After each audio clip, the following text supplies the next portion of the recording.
Hey everyone, and welcome to The Explainer. Today we're digging into a seriously fascinating piece of theological history.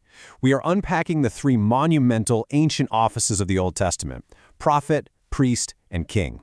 But we aren't just looking at how Jesus of Nazareth stepped into these roles. We're looking at how he turned them completely upside down and radically redefined them.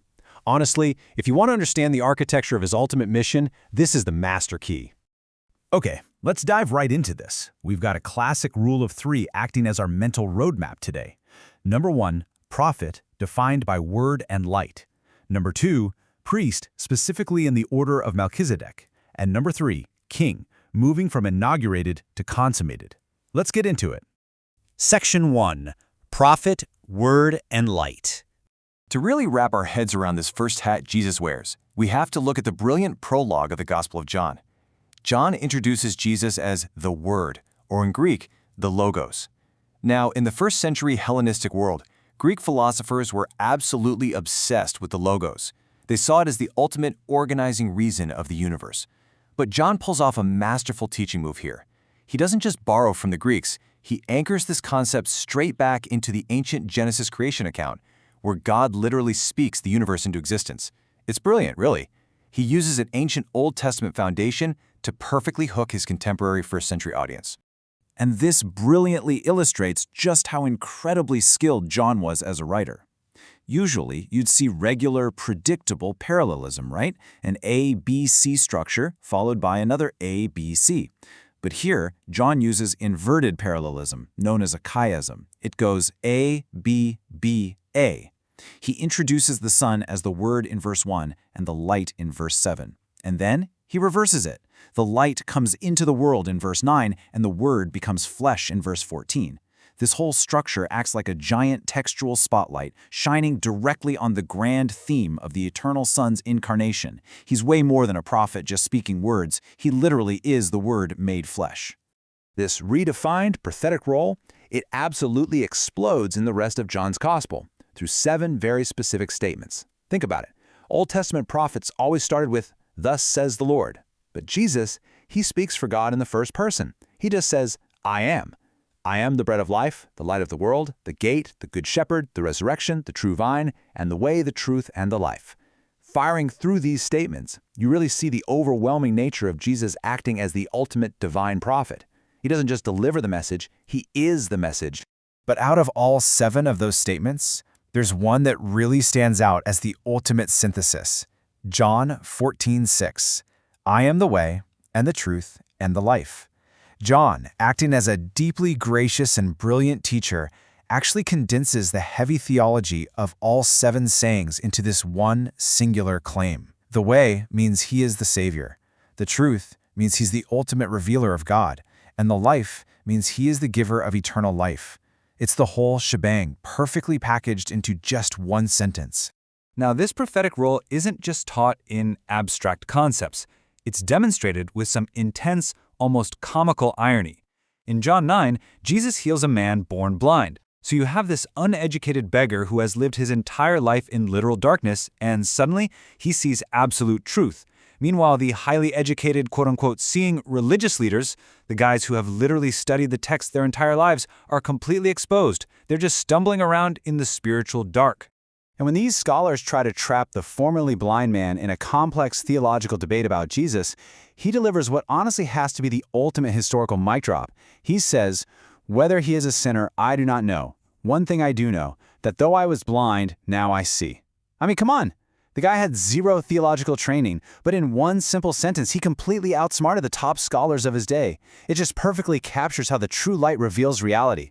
Which brings us to Section 2. Priest Order of Melchizedek. So the prophet role makes sense to most people, right? But the priest role? Well, we actually run into a massive historical problem here. Let me lay out the legal dilemma for you. Under the ancient Jewish system, to be a king, you had to be a descendant of the tribe of Judah. But to be a priest, legally, you had to be from the tribe of Levi.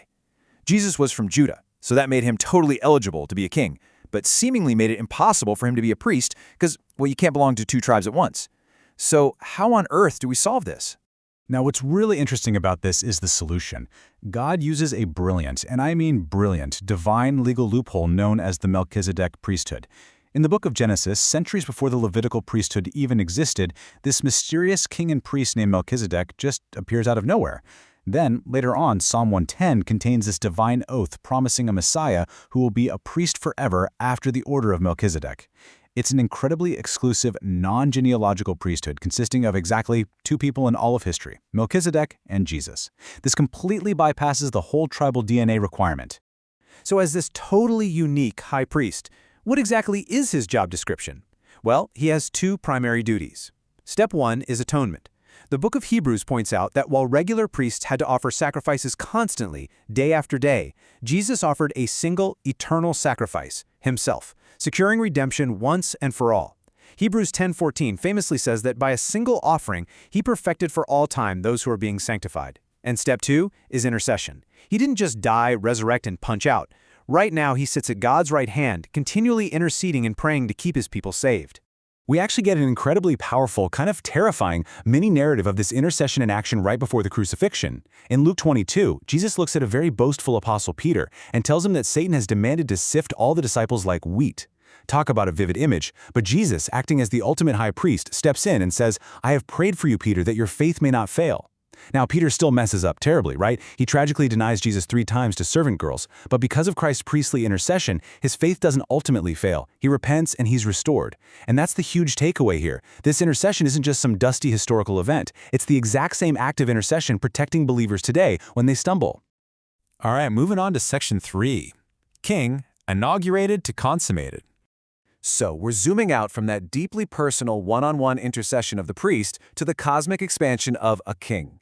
The expectation of a coming king stretches all the way back to Genesis and echoes all throughout the Psalms, but it's captured most beautifully in Isaiah 9:6. "For to us a child is born, and the government shall be upon his shoulder."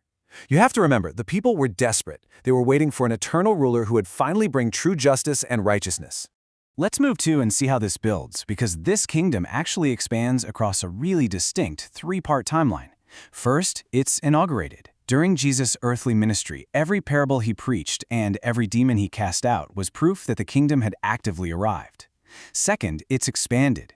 Following his ascension, the Spirit is poured out at Pentecost, and the kingdom just expands exponentially across the globe. And finally, it will be consummated. This is awaiting his glorious return, where he'll judge the world and reign forever.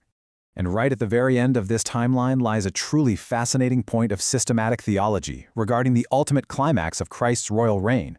1 Corinthians 15 tells us about the final handover. After he has conquered absolutely every enemy and all dominions, the Son will actually hand the kingdom over to God the Father. It is literally the breathtaking culmination of all human and cosmic history. So the crucial point is this. For centuries, humanity looked to 3 distinct, completely fractured roles to mediate between us and the divine.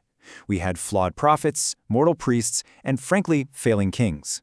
But through this radical redefinition we've been talking about, we have one perfect Savior. The God-man who flawlessly reveals the Father as the ultimate prophet, who completely atones as the eternal priest, and who rules forever as the conquering king. He doesn't just hold the titles, he perfectly embodies and fulfills them all simultaneously. I want to leave you with this final provocative thought to chew on. If Jesus perfectly fulfilled the roles of prophet, priest, and king, solving the ancient legal loopholes, offering the ultimate sacrifice, and inaugurating an eternal kingdom, how does seeing him through these 3 distinct lenses change your understanding of his ultimate mission? It's been so great exploring this with you today on The Explainer. Keep learning, keep questioning, and I'll catch you next time.